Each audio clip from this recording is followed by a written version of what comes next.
The first $10,000 you save is not money, it is proof that your life has stopped leaking. Most people think saving fails because they are weak, undisciplined, underpaid, or unlucky. I think that is the wrong diagnosis. A lot of people do not have an income problem first. They have a firewall problem.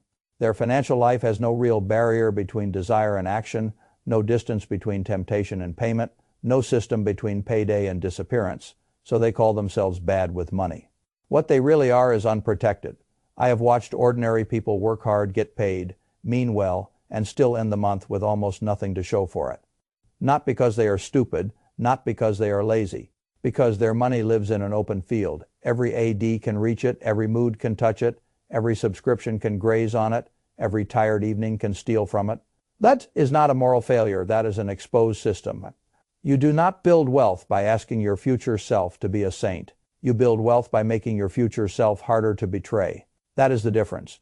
If your entire money life depends on how focused, motivated, and emotionally balanced you feel at 9:30 at night after a long day, you do not have a money plan. You have a wish, and wishes do not survive convenience. They do not survive dopamine.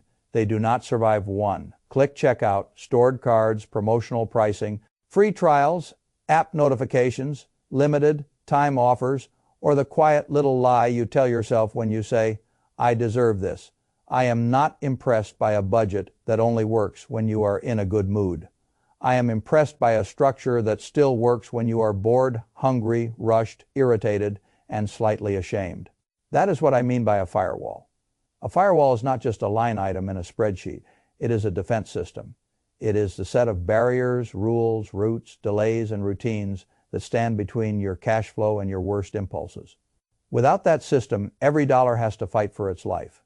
With that system, money stops acting like loose water on a kitchen floor and starts moving like capital through controlled pipes. Most people never save their first $10,000 because they keep trying to win a daily knife fight with themselves. I would rather rig the room. I would rather assume something brutally simple. You are not going to make thousands of perfect financial choices every month. Your brain is not built for that. By the time your day is over, your judgment is softer, your resistance is lower, and the part of you that wanted to be prudent at 7 o'clock in the morning is now negotiating with the part of you that wants relief. That negotiation is expensive. You pay it in late-night takeout, impulse purchases, half-used subscriptions, doubled household clutter, forgotten renewals, premium convenience, and all the silent penalties that come from making money decisions in a tired state. I call that the decision fatigue tax. Most people never see it because it does not arrive as one giant invoice. It drips out in 20s, 40s, 90s, one-click renewals, extra data plans, delivery fees, and little pieces of compensation for the stress they have not dealt with directly. The system does not need you to fail dramatically. It only needs you to leak consistently. That is why I tell people the first $10,000 is not an arithmetic challenge. It is an engineering challenge. You are not just trying to gather money. You are trying to build a machine that lets money remain yours long enough to gather. Most people miss the same hidden enemy from several angles. Temptation, automation, delayed gratification, replacement discipline, cash flow visibility, routine review. These look like separate ideas on the surface. They are not. They are all pieces of one defense system. They all answer the same question. How do you stop your own life from having constant access to your own money? When I look at a household, I do not first ask what they earn. I ask how many open doors they have, how many stored cards, how many invisible renewals, how many emotional spending triggers, how many bills arrive without a route, how many wants get treated like needs, how many numbers they are afraid to look at, how much of their spending is automatic in the wrong direction, and how little of their saving is automatic in the right one. That is the whole story. If spending is frictionless and saving is effortful, the outcome is already decided. You can call yourself ambitious all you want. You can tell yourself next month will be better. You can save $500 in a burst of inspiration and lose $700 in a month of fatigue. That is what happens when your architecture is upside down. The dangerous thing about this kind of financial life is that it looks normal from the outside. You have a card, you have a job, you have a bank app, the bills get paid, but the system underneath is rotten because every dollar is born unassigned and every temptation is pre-approved. I would fix that before I tried to be more heroic. The first wall I would build is what I call a temptation toll. If something keeps taking your money, it should not have free access to you. The principle is older than finance. If you know your future self is going to be seduced by the rocks, then bind him before the music starts. That idea matters because most overspending is not the result of deep analysis. It is the result of low friction availability. The card is saved, the app is open, the offer feels temporary, the purchase seems small. Your future self walks through a door your present self left unlocked. So lock it, delete the stored cards, remove the shopping apps, make the password ugly, put purchases behind extra steps, freeze the card if you must. Use cash envelopes for the categories that repeatedly humiliate you. If your weakness is external, add external friction. Tell a friend what you are trying not to buy. Create a penalty. Put your ego on the line. Human beings hate inconvenience and social embarrassment more than they hate being broke. Use that. A bank does not protect gold by trusting employees to be noble around an open vault. A bank uses doors, codes, delay, and procedure. You should do the same thing with your cash flow. This is not extremism, this is realism. If your spending habits are beating your intentions, then the answer is not better intentions. The answer is more friction. I would rather make a bad purchase annoyingly difficult than spend the next 6 months trying to forgive myself for making it easy. The second wall is more important because it changes the default path. I call it the first claim rule. The people who struggle for years often make the same structural mistake. They let the world claim their money before they do. The paycheck lands, bills, apps, wants, upgrades, convenience, subscriptions, little rewards, all begin to line up. Saving is whatever is left. That is the language of losers. There is almost never anything left, because modern life is very efficient at finding a use for unclaimed cash money that lands in your account without instructions, does not rest. It gets recruited. That is why automation is not a convenience tool. It is a control tool. Even when people know what they should do, their mental energy degrades through the day, and by the time they must make another prudent choice, they are easier to beat. An automated money system solves that by shifting the decision upstream. It lets you act while you are rational and benefit while you are tired. That is how I would set up almost any ordinary household. The moment income arrives, the first claim should already be waiting. Retirement contributions should already have a route. Savings should already have a route. The account that receives your pay should not be a swamp where all your categories mix together. It should be a command account. Money enters there and is immediately directed into purpose-built lanes: survival obligations, saving, investing. Spending should not decide the fate of money. Routing should. I like people to think in lanes, not moods. You should know what belongs to the roof over your head, what belongs to tomorrow, what belongs to long-term ownership, and what belongs to your choices. If you are serious, your bills get paid automatically from a system account. Your savings pulls happen on schedule, and your investment transfers happen without waiting for applause from your emotions. You do not wake up each month and rediscover your values. You hard code them. That is what adults do. If your current system requires you to feel inspired every payday, it is not a system, it is a pep talk. The third wall is a cooling chamber. A lot of people think they want the object. Usually they want the anticipation. Their brain is not chasing utility, it is chasing a chemical event. Much of the dopamine arrives before the purchase, not after it. That means many people are spending real money just to complete a feeling that was already peaking in anticipation.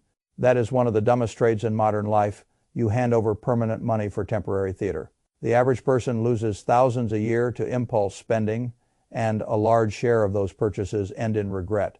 That is not a spending problem, that is a brain problem being monetized by a payment system. So I would create what I call the not no list. Not no, not never. Not forbidden forever. Just not now. The moment something starts glowing in your mind, you write it down, you put it on the list, you give your brain enough recognition to cool down. Then you force time into the equation. 30 days is excellent because time is the great destroyer of fake desire. Half the things people swear they need this week will embarrass them by the second week and disappear by the fourth. That is not deprivation. That is truth recovery. You do not need every urge to be wrong. You only need time to expose the weak ones. A firewall that cannot delay cannot defend. Delay is not passive. Delay is diagnostic. It tells you whether the purchase is a tool, a replacement, a real value add, or just a mood-wearing expensive clothes. The fourth wall is what I call the replacement gate. Most households do not have a money leak. They have an object leak.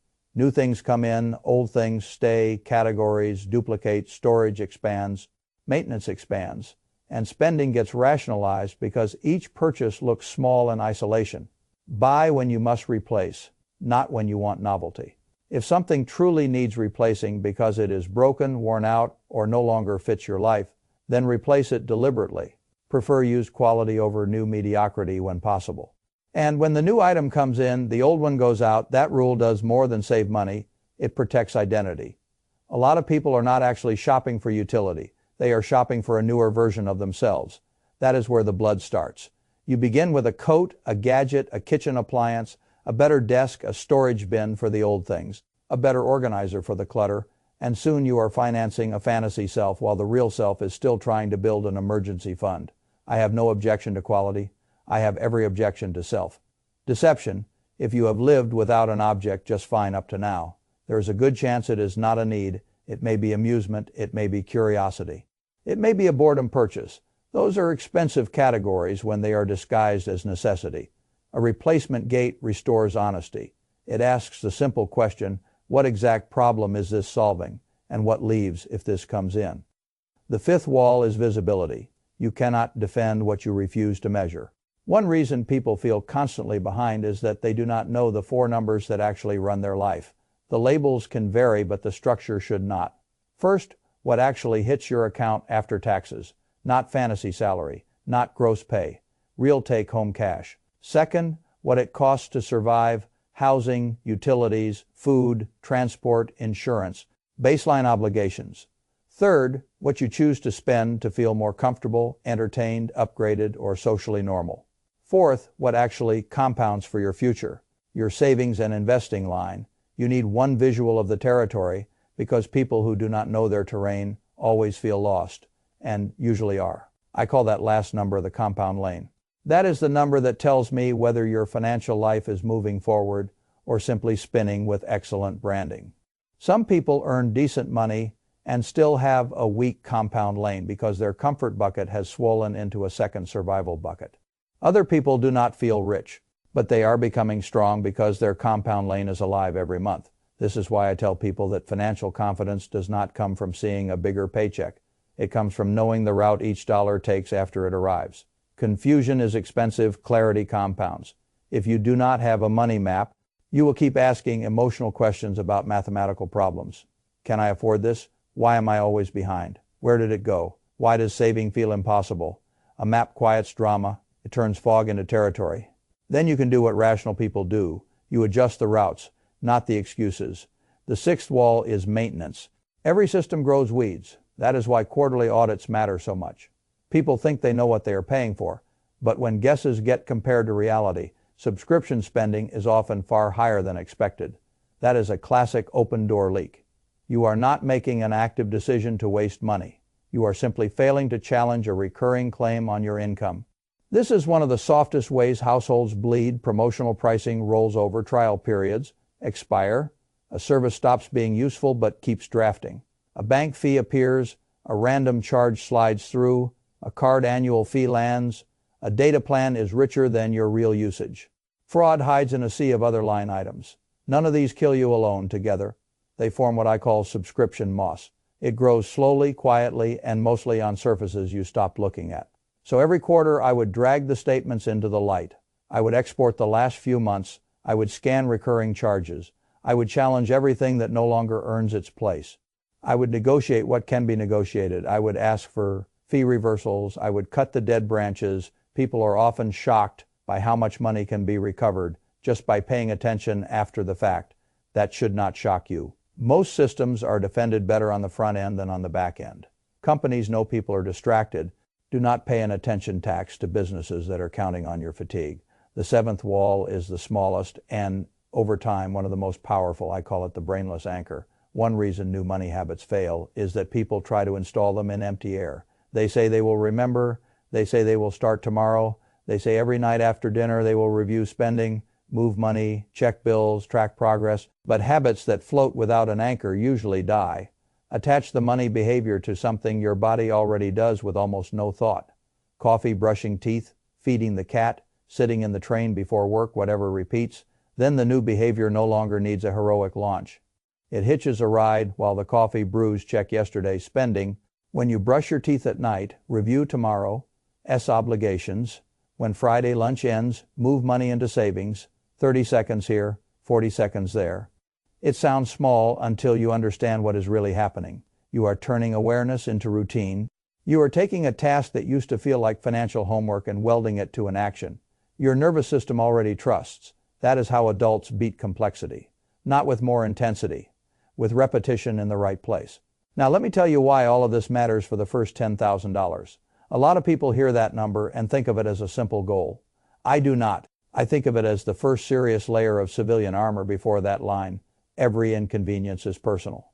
A car repair is panic, a deductible is humiliation, a job wobble is a threat, a surprise flight, a dental bill, a moved rent payment, a higher grocery month.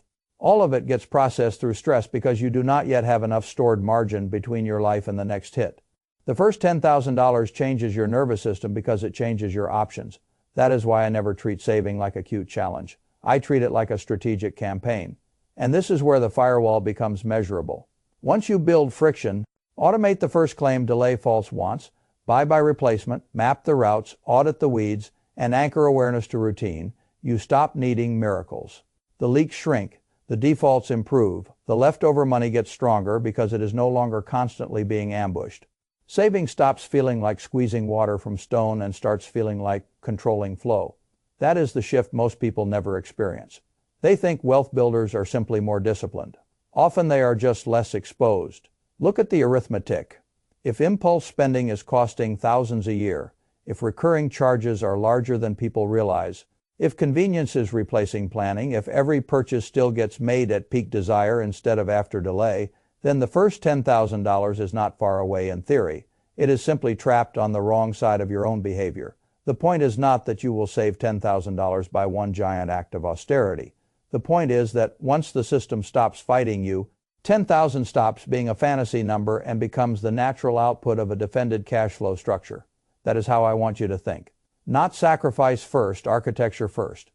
The people who fail repeatedly often keep making the same emotional error. They decide they are going to be stricter. They punish themselves. They cut joy. Then binge later. They chase perfect months. They fall off, they restart, they live inside a shame loop. That loop is profitable for every company selling convenience, stimulation, status, and relief. It is terrible for you. I would break that loop with design. I would say, fine, you are human. Fine, you get tired. Fine, you want things. Fine, your brain likes anticipation and easy payment. Fine, your attention is not perfect and your day is noisy. I accept all of that. Now let me build a system that assumes it. Let me place walls where temptation enters. Let me make saving the default path. Let me delay desire until the fever breaks. Let me measure the territory. Let me clean the leaks on schedule. Let me attach awareness to actions that already happen. That is how serious people operate. You are not trying to become a different species. You are trying to stop living in an undefended house. There is also a deeper point here, one that almost nobody talks about when discussing savings. Every dollar you keep is not just a dollar. It is a vote for who controls your life spend. First systems create dependency. They create households where every paycheck is already spoken for. Every surprise becomes leverage for somebody else. And every opportunity has to be declined because there is no reserve to support movement save. First systems create refusal power. The power to say no to a bad job, no to a predatory loan, no to panic selling, no to every upgrade that tries to present itself as dignity. I like dignity, but I prefer control. And control begins long before investing becomes interesting. It begins when you can hold cash without feeling compelled to release it. It begins when you can see your own numbers without flinching. It begins when your system is strong enough that you are not asking every week where the money went. That is why I am so hard on the phrase "I am trying to save money." Trying is weak language. I want to know the route. I want to know the barriers. I want to know the delay. I want to know the automatic transfer date. I want to know the replacement rule. I want to know the audit calendar. I want to know the anchor habit. If you cannot describe the machine, you do not yet have one. You have an intention wearing a costume, and intentions do not compound. Systems do.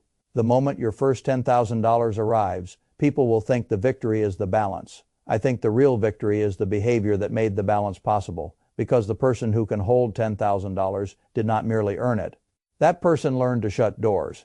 That person learned to route money before emotion could reach it. That person learned to separate desire from decision. That person learned to see the silent claims on income. That person learned that convenience is often just expensive weakness dressed as efficiency. That person learned that no amount of earning power can outrun a defenseless structure.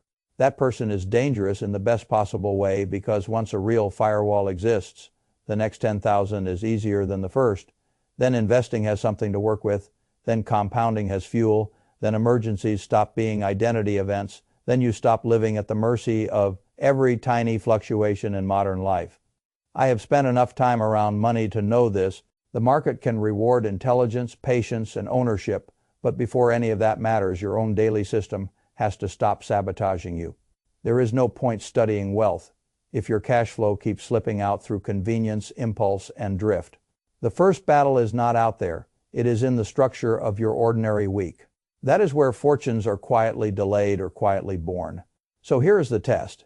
If I looked at your life today, would I find a firewall or a hallway? Would I find barriers between temptation and payment? Or would I find a wide open route from feeling to spending? Would I find an automatic first claim on your income? Or would I find hope waiting for leftovers? Would I find a cooling chamber for false wants, a replacement gate for objects, a map for cash flow, an audit calendar for leaks, and an anchor for awareness? Or would I find a smart, hardworking person living in a beautifully branded financial ambush? That is the choice in front of you. Not whether you want to be better with money, whether you are finally willing to stop leaving your money undefended. Because the first $10,000 is not asking whether you are inspired.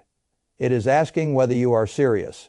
If you are, then start acting like a builder, not a beggar. Shut one door today, route one transfer today, create one delay today, cancel one leak today. Review one statement today, attach one money habit to one brainless routine today. Do not wait for a perfect month. Do not wait for more motivation. Do not wait until the next paycheck gives you another chance to repeat the same structure. Build the firewall. Then watch how quickly your life stops burning.